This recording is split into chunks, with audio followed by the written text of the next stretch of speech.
Buenos días. No. Come on. You guys speak like 4 or 5 languages. You can't handle that. Let's try that again, okay? That's how you say good morning in my country. Just a minute. Okay? Ready? Buenos días. Bravo. I am so happy to see you all. Now, you know I'm from Colombia, but I have in my story bag here some... No, not this. Not this.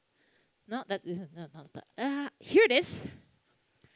I have a wish bracelet from Colombia. These are the colors of the Colombian flag, and the tradition says that when you tie on one of these wish bracelets, you can make a wish. And when the bracelet falls off, that's when the wish will come true. And I'm going to give this bracelet to the first person who can tell me 3 things about Colombia. Raise your hand.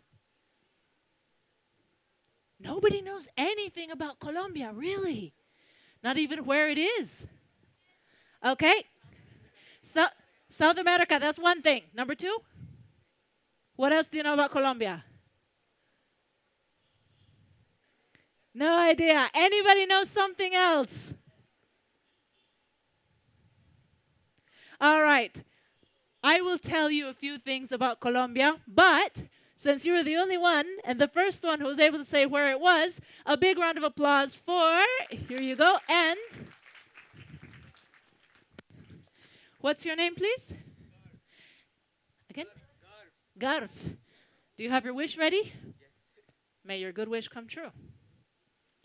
Colombia is in South America. It's the only country in South America that has 2 oceans, and it's one of the most biodiverse countries in the world. It has the most frogs, it has the most snakes, it has the most flowers, it has the most types of orchids and hummingbirds. It has oceans and deserts and jungles and big cities and cloud forests. It's kind of like India in a way, although much smaller. And just like India, the people are so friendly and kind. And I've brought you stories. I've been traveling around the world, and you know this already about me. So I would like to know some things about you. And for that, I'm going to ask you a riddle. A riddle that will tell me how you think and what kind of people you are. Are you ready for that? Now, most of you, when you hear this riddle, you will have absolutely no idea what the answer is. You might be able to figure it out later on, but you'll have to think about it for a bit, and that's totally fine. That means you're normal. But some of you, a few of you, will immediately know the answer to this riddle. It will be obvious. It will be like, duh. And you won't understand why nobody else knows the answer. If you are one of these people who immediately knows the answer, that means 2 things. Number 1, that you're highly intelligent. Number 2, that you think very differently from everybody else in the world. Are you ready? Okay, so listen closely. There's this girl, and she's at the funeral of her mother. Her mother just died. And everybody's very sad and crying, and they're all saying, I'm so sorry, I'm so sorry. And then across the room, she sees a man. And she has never seen him before. She doesn't know who he is, where he comes from, what his name is, nothing. She's never seen him before. But as soon as she sees this man, she's in love. And she knows that that is the man of her dreams. That is the man she has to marry. That is the man she has been looking for her whole life. And so she starts going, excuse me. She wants to go see the man, to talk to him, to ask for his WhatsApp or his Instagram, whatever, something. But along the way, everybody is stopping and saying, I'm so sorry about your mother. And she's like, yeah. When she finally gets there, man is gone. And she doesn't get his name. She doesn't know anything about him. The next week, and here's the question. The next week, she kills her sister. Why? Now, wait. Don't give the answer yet. If you are one of the people who immediately knows the answer and it's so obvious, just raise your hand, but don't say anything. Okay? And the rest of you, just look. And I'm not talking about guessing, because some people will say, "Oh, I think she killed him because her sister was his girlfriend." No, she doesn't know anything about him. Okay? She doesn't know his name. She doesn't know anything about him. So if you know immediately why she killed her sister, just raise your hand. And everybody else, look at the people with their hands raised. Okay? All right. Now, those of you who did not raise your hand, why do you think? Just guess. Why do you think she killed her sister? Just guessing. You're guessing, right? You don't know. You think maybe.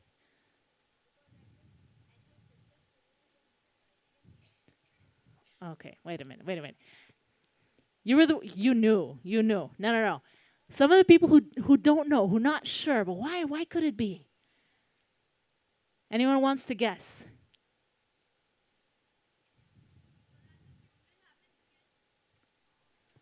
Okay, so you were one of the ones who raised your hand, right? You were one of the ones who knew. Those of you who know the answer, once again, raise your hand. Everybody look at them.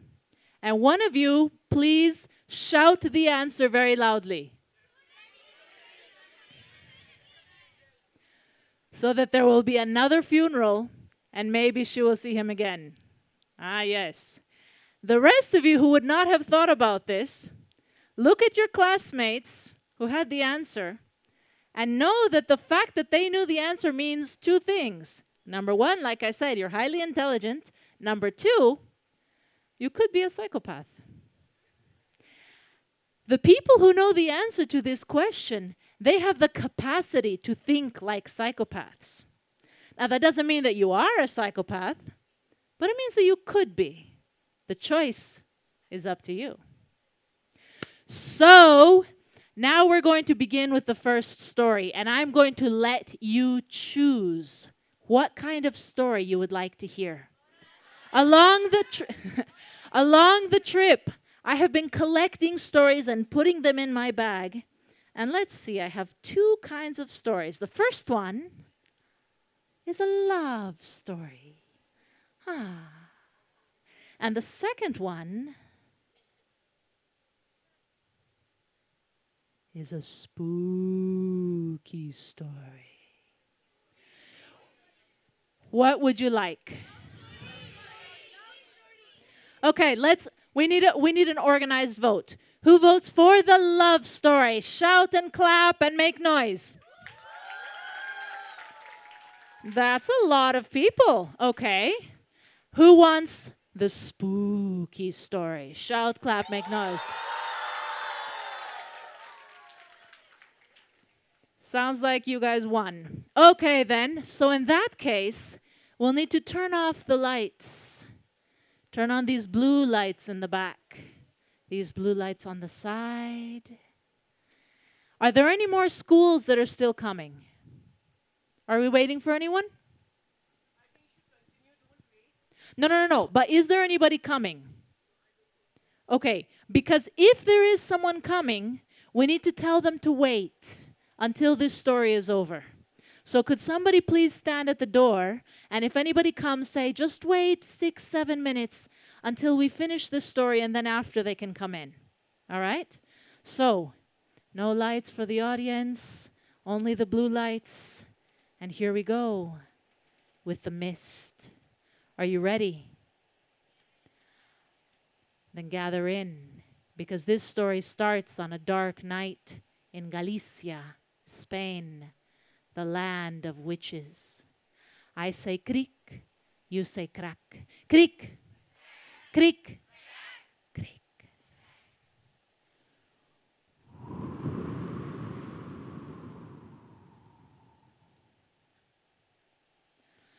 In Galicia, the fog rolls in from the ocean.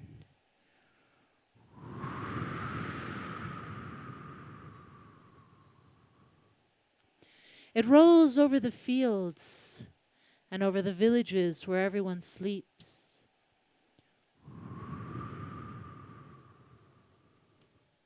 over the empty churches with the little graveyards, and all the way to a little stone house on the edge of the forest. Inside this house, a young mother is sleeping. Well, trying to sleep anyway. You know how it is with mothers, how sometimes they have this sixth sense, as if they can tell when there's something wrong.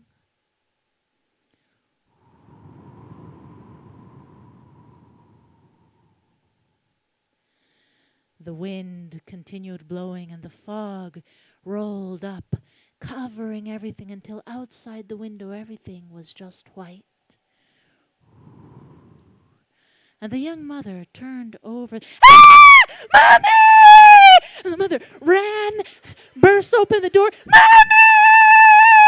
Mommy!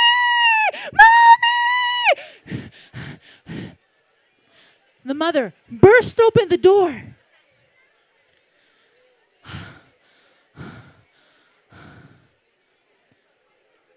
And in her little daughter's bedroom, her little girl, there in the darkness of her room, her little girl was sitting straight up in bed. Mommy! I'm scared! And the mother, who had almost had a heart attack, turned on the warm lights and looked at her little girl and said, "You scared me, child. Don't scream like that in the middle of the night. You're going to kill me from a heart attack." But the little girl, just looking with those big wide eyes up over the blanket, her mother's heart just flapped its wings and flew to her. "Okay, honey, what are you scared of? Tell me then." "Mommy, I'm really, really scared of werewolves." "Werewolves?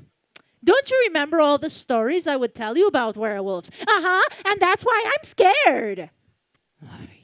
"Well, if you had paid attention, you would remember that werewolves only come out during the full moon. Now, is there a full moon tonight?" "No, not in Udaipur and not in the story. So, and besides, werewolves live deep in the forest. We're only on the edge of the forest. So there's nothing to worry about." "Oh yeah," said the little girl. "I forgot." And she lowered the blanket and relaxed a bit and seemed about to lay back. "But Mommy, I'm also really, really scared of vampires." "Vampires?" said her mother. "Oh, sweetie, don't you remember all the stories I would tell you about vampires?" And that's why I'm scared." "Well, if you had paid attention, you would remember that vampires can only come into a house if you invite them in. Now, have you invited a vampire in recently?" "No, I haven't either. So we're fine." "Oh yeah," said the little girl. "I forgot." And she lay back down and closed her eyes and was just about to fall asleep. "But Mommy, what I'm most scared of is ghosts." "Ghosts," said her mother, coming and sitting at the foot of the bed. "Oh, sweetie, ghosts never mean to do us harm." What if they harm us without meaning to then? The mother smiled so sadly. "Oh, my darling, you don't need to worry about that at all. Ghosts can only harm the living." "Oh yeah," said the little girl. "I forgot."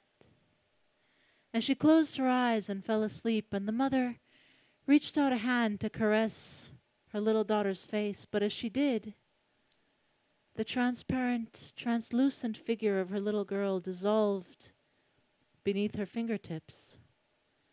And the young mother was left sitting on an empty bed in an empty house, listening to the wind blow against the windows. "Good night, my child," she said as she stood up and turned off the light. "Rest in peace."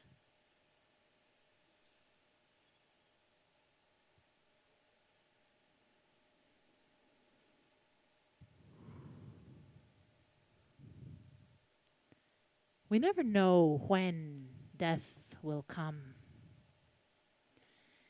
I've seen death in the eyes a few times. Sometimes from a distance. Sometimes when I know that she has not come for me. But sometimes close. One of the closest times I've been to death was when I was 17 years old. And some men with guns told me and my family to turn around and face the wall. And I said no. It was a Saturday morning, and I was getting ready to go out to church. My family was Christian, and we had the gathering. People would come to church at our house. And it was early. Nobody should have arrived yet. But when I came out of my room, there was a man there. And I should have noticed that things were wrong. First of all, it was too early. Second, the way he was standing, the way he was looking. Men have a specific body language, a specific look when they're about to commit violence. And I've become better at recognizing it now that I've seen it several times. But I didn't notice those things. I just thought, oh, he's somebody who came for church. And I walked right towards him with a smile, saying, "Can I help you?" Not noticing until it was too late that he had one hand behind his back. And as soon as I got close to him, he grabbed me by the arm and pushed me inside my little brother's room, where my mother and my two brothers were already there. And there was another man. And then they pulled out the guns. And this other man, well, he was my same age, a boy, really. I'd seen him before. I knew I had. Where? Maybe he was the friend of a friend. I don't know. But I'd seen him before. And now they had us trapped. My middle brother, who was 10 years old, was terrified and panicking. My littlest brother, 8 years old, he was trying hard not to cry. And my mother was all red in the face and arguing. And me, I started to laugh. I started to laugh because there behind that young man that I knew from somewhere, Death was standing with her long black robes and that long pole with the knife on top, the scythe. And we looked at each other and we nodded and we recognized each other. And I knew that this was it. This was the end. There was nothing that I could do here. I couldn't protect my family. They couldn't protect me. And so it was time. And I kept looking at that guy. Where had I seen him before? And he pulled up his shirt so that I couldn't see his face so well. And they kept shouting at my mother, "Where is the money? Where is the money? Where is the money?" And my mother said, "What money? I don't know what you're talking about. I mean, when people come for the church, they bring some offering. We give it to the poor people, but there's no people here now. What are you talking about? We have the money. Give us the money now." And finally, they said, "Turn around." And when they tell you to turn around and face the wall, it's because they're going to shoot you in the back of the head. And I said no. Because if this was the end, and if there was nothing else I could do, the one thing I could do was to choose how I was going to die. And I was not going to die facing the wall.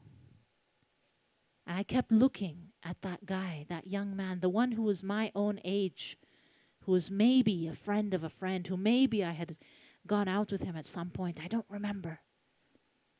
And without speaking, I said to him, "If you're going to shoot me, you look me in the eyes." They left. Why? I don't know. They left. The whole time, Death there had been standing in the corner, asking me one question. Have you been living your life to the best of your ability? And when they left, she walked away with them. And in that wordless way of communicating that she has, she just said, see you later. And I nodded back and said, I'll be ready. Am I living my life to the best of my ability? I hope so. Thank you for listening to my stories. Now go out and live your own.